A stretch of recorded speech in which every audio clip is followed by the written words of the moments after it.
Hello everyone, Sunset.2, welcome to another mod overview, this time on Legacy, Forge, Fabric, and Cursed Fabric. So this is going to be 3 separate mod packs, pretty much 2 of them related to 1.8.9 and the other for 1.7.3 beta. So yeah, just something a bit different. So first up we'll do Legacy Forge, which is pretty simple. So we'll just go in, that's the fabric one, this is what we want. I have only just installed this after downloading it, because I obviously had it stored on CastForge, so just went and got it. The other ones pretty much already had on me. So just wait for this world to load, and then we'll just cover the few mods included in it.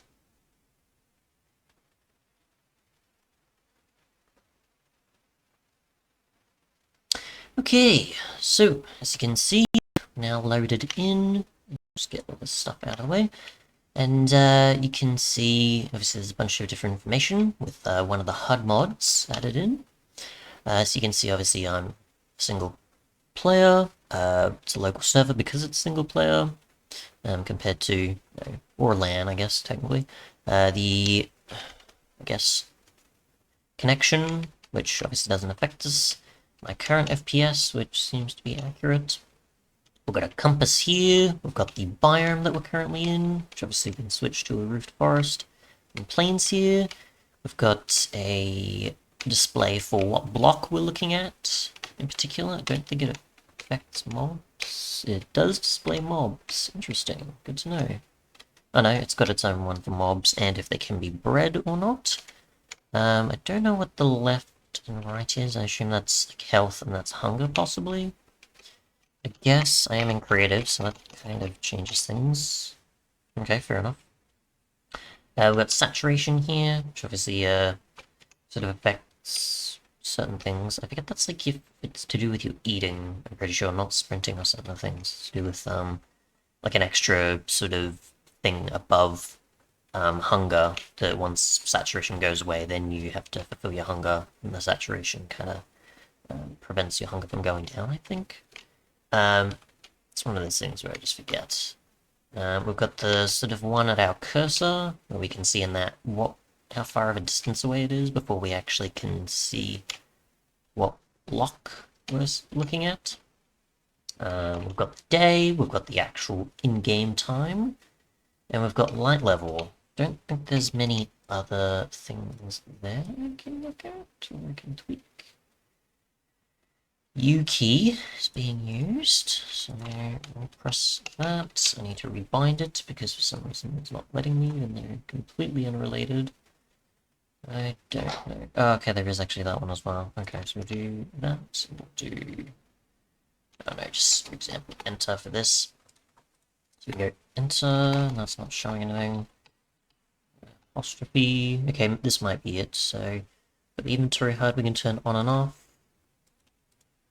Or it's not gonna know. We've got vertical mode, mini mode, alpha, and a few other things. Just briefly showing, because obviously I would be doing an actual mod review of it, which I'm not going to. And we can select different areas we put information. So my guess is I've got a mixture of both already included. So don't take it as all one mod, it's 2 separate mods. So we've got our armor bar stuff here, we've got our inventory stuff displayed there. Our potions, and we can go back if we want there. So that's that. Otherwise, there is, if I remember correctly, Craft Presents as well, which is a Discord-related mod.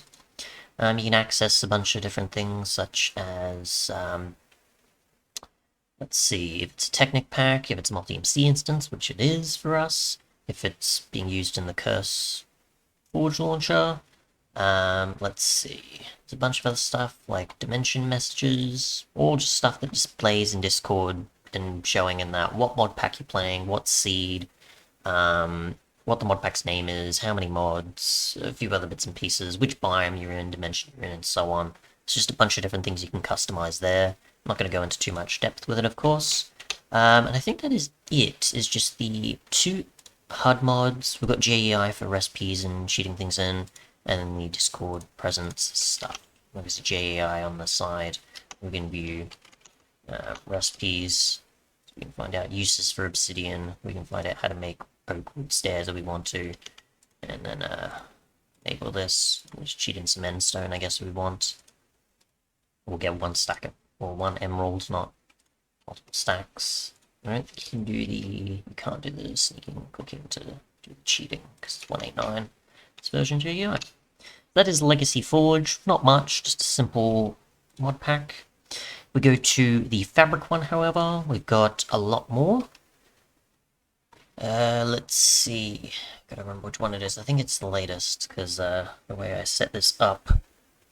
And when you open this one, you can see there's quite a bit here.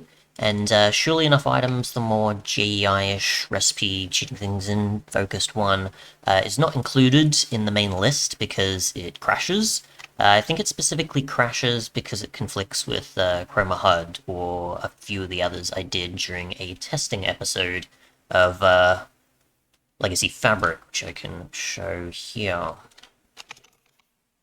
So, for example, yeah, during this video and that, there was like certain parts where I'm like, oh, okay, so you can see sort of the display there of stuff similar to GEI, where I'm just hovering over things. We'll actually see what's available though. Yes, this is my testing world for it.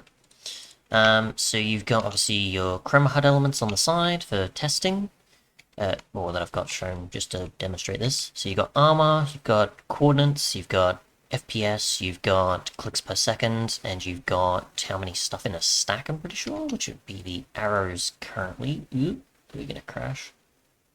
Or is it just the game's catching up? Oh, come on. Really, just removing something from my inventory? Okay. Come on. It isn't gonna work. Alright. Gonna remove that. Kill that, and we'll start again. Don't know why that happened. Either way, you can customize a bunch of elements with it. So we've got Discord presence for Legacy Fabric, we've got F3 information if we want that. Chroma Hud, obviously I showed the coordinates, armor, and so on. You can customize a bunch of things, I think, color-wise, whatever other display elements you want, and is basically the HUD mod of this pack. That's a required library and API. Old block animation just adds in the old animation when hitting blocks. We've got a specific Optifine, oh sorry, yeah, that's Optifine build used, and then specific OptiFabric one, because it's required to use.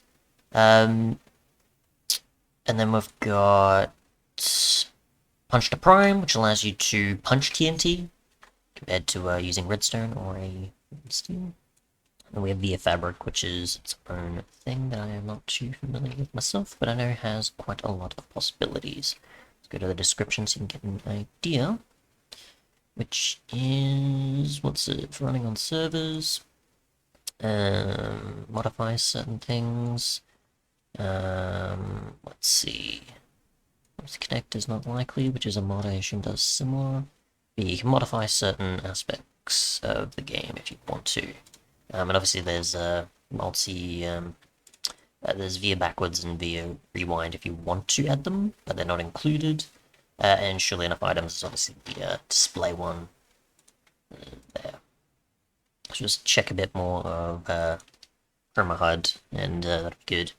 For Cursed Fabric, I've already got a video on that already, which I already show in that, like, trying to interact with the TNT, the iron chests there, and a few other things. So if you want to see that video, then you can, of how to install it, at least a multi-seat instance of it. Installing the mod pack should be basically the same, of just going create instance, import, and so on, and then you select it. So there's that. Obviously I don't have it included there, because we already covered it, but yeah. And the game crashed. Well, that's unfortunate. That's unfortunate. Either way, you get an idea, because I've obviously said what they do. Visually, obviously, I can't, because I have to work the pack out now. But it's probably just the way I've set up the save. I've done some things, so yeah. It's not completely usable. Some aspects can happen that are not intended to, but yeah, that's pretty much it. So, and obviously there's the mods for Cursed Fabric, which is obviously Server 3. So yeah, if you want to try any of these, you can. I'll leave a link to this page, of course, in the description, so you can access any of the 3. And obviously I may leave a link to this video as well if you want to see the mods in this, the Cursed Fabric mod pack, since obviously this video here covers the other 2. Thanks so much for watching though, and goodbye.